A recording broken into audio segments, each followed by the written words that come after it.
یہ حکم جو دیا گیا کہ مجھے کثرت سے یاد کرو، یہ اللہ تعالیٰ کا اس میں کوئی فائدہ نہیں ہے کہ بندے یاد کریں اس کو، وہ بے نیاز ہے، لوگوں کی تعریف سے، لوگوں کے یاد رکھنے سے بے نیاز ہے، لہذا اس کو کوئی ضرورت نہیں۔ ضرورت ہماری ہے، بندوں کی ہے، کیونکہ جس مقصد کے لیے یہ دنیا میں آئے ہیں اس مقصد کو ذہن میں رکھنے کا سب سے بڑا ذریعہ ذکر اللہ ہے، اللہ تبارک و تعالیٰ کا ذکر۔ اگر کوئی غلطی، کوئی گمراہی، کوئی گناہ، کوئی جرم سرزد ہوتا ہے تو وہ اسی وجہ سے ہوتا ہے کہ بندے اپنے اللہ کو بھول جاتے ہیں، اس لیے ہمیں یہ حکم دیا گیا۔ اور جیسا کہ میں نے پہلے بھی عرض کیا تھا کہ ذکر اللہ کو اللہ تعالی نے اتنا آسان کر دیا ہے کہ آدمی چلتے پھرتے بھی، اٹھتے بیٹھتے بھی، لیٹے بھی ذکر کر سکتا ہے۔ نہ وضو کی شرط ہے، نہ بیٹھنے کی شرط ہے، نہ قبلہ روح ہونے کی شرط ہے، ہر وقت زبان کے اوپر اللہ کا نام رہے۔ جب عادت پڑ جاتی ہے، اللہ تبارک و تعالی ہم سب کو اس کی توفیق عطا فرمائے کہ انسان جب کبھی خاموش ہے اس وقت بھی اس کی زبان اللہ کے ذکر سے تر رہتی۔ میں نے اپنی دادی صاحبہ رحمت اللہ تعالی علیہ جو یہیں ہمارے اس قبرستان میں مدفون ہے، وہ حضرت گنگوہی رحمت اللہ علیہ سے مرید تھی۔ حضرت قطب الارشاد حضرت مولانا رشید احمد صاحب گنگوہی رحمۃ اللہ علیہ کی مریدہ تھی۔ میرے دادا بھی حضرت مولانا محمد یاسین صاحب، جن کے نام پر یہ باب یاسین ہے، وہ بھی دارالعلوم دیوبند کے ہم عمر تھے، یعنی جس سال دارالعلوم دیوبند قائم ہوا اسی سال میرے دادا حضرت مولانا محمد یاسین صاحب رحمۃ اللہ علیہ کی ولادت ہوئی۔ اور حضرت حکیم الامت مولانا اشرف علی صاحب تھانوی رحمۃ اللہ علیہ کے ہم سبق تھے، یعنی ساتھ ہی پڑھا ہے اور ساتھ ہی فارغ ہوئے ہیں، اور دارالعلوم دیوبند میں ساری زندگی پڑھاتے رہے اور کئی پشتوں نے ان سے ان کی شاگردی کی۔ وہ حضرت گنگوہی رحمۃ اللہ علیہ کے مرید تھے، اور عادت یہ تھی کہ جب سارے ہفتے دارالعلوم میں پڑھاتے تھے، دارالعلوم دیوبند میں، تو جب جمعرات آتی تھی، چھٹی کا دن آتا تھا، تو وہ پیدل دیوبند سے گنگوہ تک سفر کیا کرتے تھے اور رات حضرت گنگوہی رحمۃ اللہ علیہ کے ساتھ گزارتے تھے، اور اگلے دن جمعہ حضرت کے ساتھ پڑھ کر پھر پیدل واپس دیوبند آتے تھے۔ تو وہ خود بھی حضرت گنگوہی رحمۃ اللہ علیہ کے مرید تھے، اور انہوں نے اپنی اہلیہ یعنی میری دادی صاحبہ کو بھی مرید کرایا ہوا تھا۔ تو ہم تو بچپن سے یہ دیکھتے تھے کہ ان کے ہر سانس کے ساتھ ہم سنتے تھے، ہر سانس کے ساتھ اللہ اللہ اللہ کی آواز آیا کرتی۔ تو جب بندہ اللہ کے ذکر کا اس طرح عادی بن جاتا ہے تو اس کی ہر نقل و حرکت، اس کے ہر سانس میں اللہ تعالیٰ کی یاد سموئی ہوئی ہوتی، اور جتنا یہ ذکر بندہ زیادہ کرے گا اتنا ہی اللہ تبارک و تعالیٰ کا قرب حاصل ہوگا، اتنا ہی اس کے سامنے آخرت کا دھیان رہے گا، اور آخرت کا دھیان ہی وہ چیز ہے جو انسان کو گناہوں سے بچاتی ہے اور جو جرائم سے باز رکھتی ہے۔ تو اس لیے اللہ تبارک و تعالیٰ نے ہمیں یہ حکم دیا ہے، اور جیسا میں نے عرض کیا تھا کہ بہت سی قسمیں ہیں ذکر کی، جن میں سے ایک میں نے عرض کیا تھا تلاوت قرآن۔ تو میں اس طرح شروع کرتا ہوں، یعنی آپ حضرات کی خدمت میں یہ تجویز پیش کرتا ہوں کہ جب آدمی صبح کو بیدار ہو اور نماز فجر ادا کرے تو نماز فجر کے بعد کی جو دعائیں، نماز کی جو دعائیں ہیں وہ تو اپنی جگہ پر پڑھے، اور تسبیحات جو ہیں سبحان اللہ 33 مرتبہ اور الحمدللہ 33 مرتبہ اور اللہ اکبر 34 مرتبہ پڑھے اور دعا کرے جو کچھ۔ جب نماز سے فارغ ہو جائے تو پھر چند چیزوں کا اہتمام اور التزام کر لے، جس میں مشکل سے 15-20 منٹ ہی خرچ ہوں گے، اس سے زیادہ شاید زیادہ اللہ تعالیٰ توفیق دے تو اور زیادہ اچھا ہے، لیکن 20-25 منٹ سے زیادہ کا کام نہیں ہے۔ سب سے پہلے تو میں نے عرض کیا تھا کہ تلاوت قرآن کریم کی تلاوت یہ ہر بندہ اپنے ذمے لازم کر لے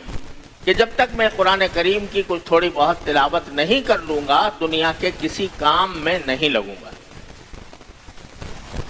اچھا تو یہ ہے کہ پارہ کم از کم روزانہ ہو جائے، نہیں وہ آدھا پارہ، پاؤ پارہ، بہت مشغول آدمی ہے تو چاہے ایک رکوع پڑھ لیں، لیکن تلاوت کے بغیر کوئی دن خالی نہ جائے۔ پچھلی مرتبہ میں عرض کر چکا ہوں تلاوت کے کیا فضائل ہیں، اس کے اوپر کیا اجر و ثواب ہے اور اس کے کیا فوائد ہیں۔ دوسرے نمبر پر کچھ تھوڑا سا ذکر تلاوت کے علاوہ وہ یہ ہے کہ اگر 3 چیزوں کا کم از کم التزام کر لے بندہ کہ ایک تسبیح تیسرے کلمے کی سبحان اللہ والحمد للہ ولا الہ الا اللہ واللہ اکبر ولا حول ولا قوة الا باللہ العلی العظیم، یہ تیسرا کلمہ ہے نا، یہ تیسرے کلمے کی ایک تسبیح پڑھ لے. دوسرے استغفار استغفر اللہ العلی العظیم الذی لا الہ الا ہو، یا استغفر اللہ ربی من کل ذنب واتوب الیہ، استغفار کی ایک تسبیح. آپ نبی کریم صلی اللہ علیہ وسلم سے حدیث میں مروی ہے کہ آپ نے فرمایا کہ میں 70 مرتبہ استغفار کرتا ہوں روزانہ. 70 کا لفظ اسی حقیقی عدد کے لیے بھی ہو سکتا ہے اور تکفیر کے لیے بھی ہو سکتا ہے. اب آپ اندازہ کیجئے کہ رسول کریم سرورد عالم صلی اللہ علیہ وسلم کو اللہ تبارک و تعالی نے اول تو معصوم بنایا تھا. آپ سے کسی گناہ کے سرزد ہونے کا کوئی احتمال ہی نہیں، اللہ نے معصوم بنا دیا، کبھی گناہ سرزد ہوا ہی نہیں. لیکن اللہ تبارک و تعالی نے یہ اعلان فرما دیا کہ اگر کبھی ہو جائے تم سے کوئی غلطی تو قد غفر لک اللہ ما تقدم من ذنبک وما تأخر، تمہارے اگلے پچھلے سارے گناہوں کو اللہ نے پہلے ہی معاف کر دیا. یعنی اول تو گناہ ہو نہیں سکتا، لیکن جو بڑے لوگ ہوتے ہیں جن کا مرتبہ بڑا ہوتا ہے تو بعض اوقات ان کی چھوٹی چھوٹی گزاشتوں کو بھی وہ اپنے لیے گناہ سمجھتے. بلکہ علماء کرام نے لکھا ہے کہ نبی کریم سرورد عالم صلی اللہ علیہ وسلم ہر آن ترقی کا فرماتے تھے، درجات میں آپ کے ہر آن ترقی ہو رہی ہوتی تھی. آج ایک درجہ ہے، بڑا عالی شان درجہ ہے، لیکن اگلے دن مثلا اس سے اعلیٰ درجہ حاصل ہوتا، اس سے اگلے دن اس سے اعلیٰ درجہ، اس سے اگلے دن اور سے اعلیٰ درجہ. تو جب اعلیٰ درجے پر آپ پہنچتے تو اپنے پچھلے درجے کو اپنے لیے گناہ سمجھتے تھے کہ بھئی یہ تو میں نیچے والے درجے میں تھا، یہ میرے لیے میری غلطی تھی، میرا گناہ تھا، اس کو گناہ سمجھتے تھے. تو حسنات الابرار سیئات المقربین، یعنی نیک لوگوں کی جو اچھائیاں ہوتی ہیں وہ مقرب لوگوں ان کو اپنے لیے برائی سمجھتے ہیں. مثلا نیک لوگ جو ہیں وہ فرائض واجبات پر اکتفا کر لی، انہوں نے سنتیں پڑھ لی، نفلیں کوئی نہیں پڑھی، تو نیک تو ہیں اس لیے کہ فرائض ادا کر لیے، واجبات ادا کر لیے، سنتیں ادا کر لی موقعہ، نفلیں نہیں پڑھی کبھی. یہ نیک لوگوں. تو جو مقرب لوگ ہیں وہ اس کو اپنے لیے برائی سمجھتے ہیں کہ صرف فرائض واجبات اور سنتوں پہ اکتفا کریں، نفلیں نہ پڑھیں. تو حسنات الابرار سیئات المقربین. تو نبی کریم سرورد عالم صلی اللہ علیہ وسلم ویسے تو معصوم تھے تمام خطاؤں سے، لیکن جو اپنے نبوت کے اعلیٰ شان کے مطابق جس کو یہ سمجھتے کہ مجھ سے کوتاہی ہوئی اس پر استغفار فرماتے. تو ہم جیسے لوگ جو صبح شام پتہ نہیں کتنے گناہوں میں کتنے آفتوں میں گرفتار رہتے ہیں، ہمارے لیے تو استغفار ایک لازمی چیز ہے. تو اس لیے کہتا ہوں کہ ایک تسبیح ہوئی تیسرے کلمے کی سبحان اللہ والحمد للہ ولا الہ الا اللہ واللہ اکبر ولا حول ولا قوة الا باللہ العلی العظیم. ایک تسبیح ہوئی استغفار کی استغفر اللہ العلی العظیم الذی لا الہ الا ہو، استغفر اللہ ربی من کل ذنب واتوب الیہ. دونوں میں سے کوئی ایک کر لے یا دونوں کر لے، ایک تسبیح. اور ایک تسبیح درود شریف، اللہم صلی علی سیدنا محمد وعلی آل سیدنا محمد کما صلیت علی ابراہیم وعلی آل ابراہیم انک حمید مجید. سب سے افضل درود یہ ہے جو ہم تحیات میں پڑھتے ہیں. یوں تو درود کے بہت سے صیغے ہیں اور علماء کرام نے درود شریف کی صیغے یعنی درود شریف کے مختلف کلمات جمع کیے ہیں اپنی کتابوں میں، لیکن اس پر اتفاق ہے کہ سارے صیغوں میں سب سے افضل صیغہ درود شریف کا وہ ہے جو ہم نماز میں تحیات میں پڑھتے ہیں. تو یہ درود شریف، یہ 3 تسبیحیں ہوں، ان کا اہتمام کر لیں. اور چوتھی بات یہ کہ اس وقت اللہ تبارک و تعالیٰ کی بارگاہ میں یہ عرض معروض کرے، یہ دعا کرے کہ یا اللہ آج کا دن شروع ہو رہا ہے اور اب میں دنیا کے مختلف کاموں کے لیے نکلوں گا. تو یہ میں ایک ایسے معرکے میں داخل ہو رہا ہوں، ایسے کارزار میں داخل ہو رہا ہوں جہاں پر قدم قدم پر نفس اور شیطان بہکاتا ہے انسان. تو اللہ میں آپ کی بارگاہ میں یہ دعا کرتا ہوں کہ یا اللہ جب میں اس کارزار زندگی میں داخل ہوں، زندگی کے کاروبار میں داخل ہوں، تو اللہ میری نفس اور شیطان سے میری حفاظت فرمائیے گا اور مجھے گناہوں سے مجھے محفوظ رکھیے۔ اپنی طرف سے یہ نیت کر لو کہ جو کام کروں گا اے اللہ میں آپ کی رضا کے لیے کروں گا۔ ان صلاتی و نسکی و محیایا و مماتی للہ رب العالمین، کہ اللہ میری نماز بھی آپ کے لیے، میری قربانی بھی آپ کے لیے، میری عبادت بھی آپ کے لیے، میرا مرنا اور جینا بھی آپ کے لیے۔ یہ نیت کر لو اور یہ سمجھو کہ بھئی اب روزی کمانے جاؤں گا تو وہ بھی اللہ کے حکم کی وجہ سے جاؤں گا، نبی کریم سرور دو عالم صلی اللہ علیہ وسلم کی سنت کے اتباع میں جاؤں گا، اپنے گھر والوں سے ملوں گا تو وہ بھی آپ کی سنت کی اتباع میں ملوں گا، اگر بازار میں کسی سے ملاقات ہوگی، دوست احباب کے ساتھ اٹھنا بیٹھنا ہوگا تو وہ بھی اللہ کی رضا کے لیے ہوگا۔ تو یہ دعا کر لو اور یہ نیت اخلاص کی پیدا کر رہے ہیں۔ صبح کے وقت میں یہ چند منٹ کا کام، مشکل سے آدھے گھنٹے کا کام ہو، کچھ زیادہ لمبا چوڑا مشکل بھی نہیں ہے، اس کا اہتمام کریں۔ تو یہ ذکر اللہ کے اوپر بندے کو آمادہ کرنے کے لیے، ذکر اللہ کے لیے تیار کرنے کے لیے یہ بہترین عمل ہے۔ تلاوت قرآن کریم، 3 تسبیحات، اللہ تعالیٰ سے دعا اور اللہ تعالیٰ سے اخلاص کی بھی دعا اور اپنے عمل کی درستی کے لیے بھی دعا۔ اس کے بعد آپ نکل گئے کاروبار زندگی۔ ٹھیک ہے، جو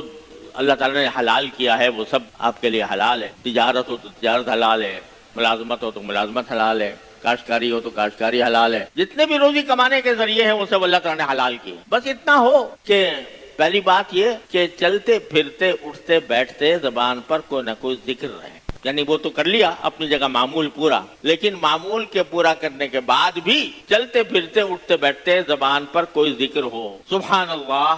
الحمدللہ، لا الہ الا اللہ، اللہ اکبر، ان کلمات میں سے یا درود شریف، بس جو بھی زبان پر آ جائے وہ زبان اس سے تر رہے، چلتے پھرتے اٹھتے بیٹھتے۔ دیکھو اسی کو قرآن کریم نے اولو الالباب کہا ہے، یعنی وہ لوگ ہیں جو صحیح معنی میں عقل رکھتے۔ صحیح معنی کون عقل رکھتے ہیں؟ عقل بھی، یہ الباب کا لفظ استعمال کیا قرآن کریم نے، جو جمع ہے لب کی۔ لب کہتے ہیں مغز کو، جیسے بادام کے اندر جو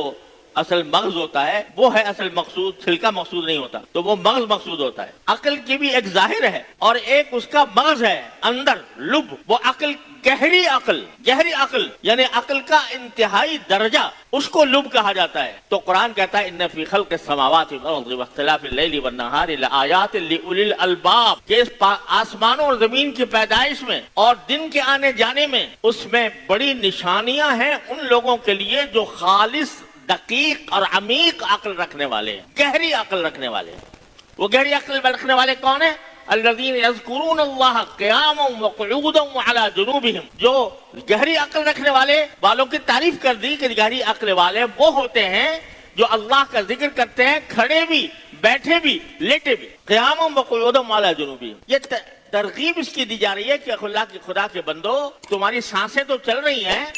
اور تم کسی نہ کسی کام میں مشغول رہتے ہو، ہم نے کوئی ممانعت نہیں کی، لیکن زبان جو ہے تمہاری اگر وہ خالی پڑی ہے، کام تو کوئی خاص کر رہے ہو، تم کتاب پڑھ رہے ہو یا مثلا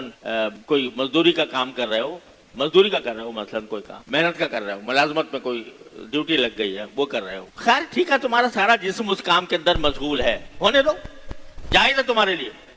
لیکن زبان تو خالی پڑی ہے نا، وہ تو ایسی حالت میں بالکل خالی پڑی ہے، اس کو کیوں خالی پڑا رہنے دیتے ہو؟ اس کے ذریعے اپنے واسطے نیکیوں کا ڈھیر لگاؤ، نیکیوں کا ذخیرہ کرو۔ سبحان اللہ ایک کلمہ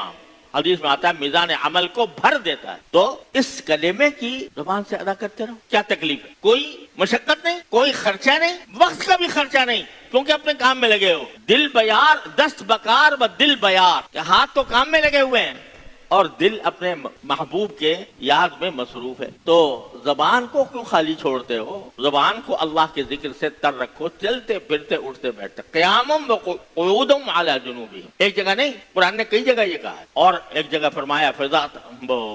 فاذکروا اللہ قیاما وقعودا علی جنوبکم، کہ اللہ کے ذکر کو کھڑے بھی، بیٹھے بھی اور لیٹے ہوئے بھی۔ زبان کو خالی مت چھوڑو، کیونکہ اگر زبان کو تم نے خالی چھوڑ دیا تو یہ مقولہ مشہور ہے کہ خانہ خالیرہ دیو میں گیرت، جو مکان خالی ہوتا ہے اس پر دیو قبضہ جما لیتا ہے،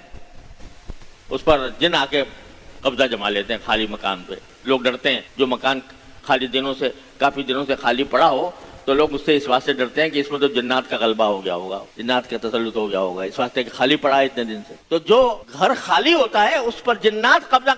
جما لیتے ہیں، تو اگر یہ زبان کو خالی رکھو گے تو اس پر شیطان کے جنات قبضہ کر کے اس زبان کو غلط کام میں استعمال کریں گے، کبھی جھوٹ بلوائیں گے، کبھی غیبت کروائیں گے، کبھی بہتان ترازی کروائیں گے، کبھی تمہیں کسی اور آفت میں مبتلا کرے گی یہ زبان. تو اس کا رخ موڑ دو اللہ کے ذکر کی طرف، اللہ کے ذکر کی طرف. حدیث میں رسول کریم صلی اللہ علیہ وسلم سے ایک صحابی نے پوچھا کہ رسول اللہ سب سے افضل عمل کون سا ہے؟ آپ نے مختلف اعمال کے بارے میں فرمایا ہے، تو آپ نے جواب میں فرمایا کہ الیکون لسانک رطبا بذکر اللہ. افضل عمل یہ ہے کہ تمہاری زبان اللہ کے ذکر سے تر رہے، ہر وقت زبان کے اوپر کوئی نہ کوئی ذکر رہے. اور اصل بات تو یہ ہے کہ ذکر زبان سے بھی ہو اور دل سے بھی ہو، یعنی دل بھی اس کی طرف متوجہ ہو. لیکن اگر مصروفیت کی وجہ سے، افکار کی وجہ سے، مشغولیات کی وجہ سے آدمی کا دل اپنے کچھ کام میں لگا ہوا ہے، وہ کام کی طرف متوجہ ہے اور صرف زبان ہی ذکر کر رہی ہے، تو اس کو بھی بیکار نہ سمجھو. یہ بھی بڑی کرامت اور بڑی برکت کی چیز ہے، بڑی فضیلت کی چیز ہے کہ کم از کم تمہاری جسم کا ایک عضو اللہ تعالیٰ کی یاد میں مصروف ہے، اللہ تعالیٰ کا ذکر کر رہا ہے. تو یہ ترتیب جو میں نے عرض کی، اللہ تعالیٰ ہم سب کو عمل کی توفیق عطا فرمائے. صبح فجر کے بعد سب سے پہلے تلاوت، کم از کم 3 تسبیحات اور دعا اس بات کی کہ جو میرا دن شروع ہوا ہے اس کے اندر مجھ سے کوئی گناہ سرزد نہ ہو، سب کام میں آپ کی رضا کے مطابق کروں. اور پھر چلتے پھرتے ذکر اللہ جس حالت میں بھی ہو، زبان کو زیادہ تر رکھا جائے اللہ تعالیٰ کے ذکر سے. تو یہ کام کر لیا تو انشاءاللہ ثم انشاءاللہ ہم اس حکم میں داخل ہو جائیں گے. یا ایھا الذین آمنوا اذکروا اللہ ذکرا کثیرا، کہ ایمان والو اللہ کا کثرت سے ذکر کیا کرو. وسبحوہ بکرۃ واصیلا، اور اس کی تسبیح کیا کرو صبح اور شام. اللہ تبارک و تعالیٰ اپنے فضل و کرم سے، اپنی رحمت سے ہم سب کو اس کی توفیق عطا فرمائے اور ہمیں اللہ تعالیٰ غفلت سے نکال کر اپنی یاد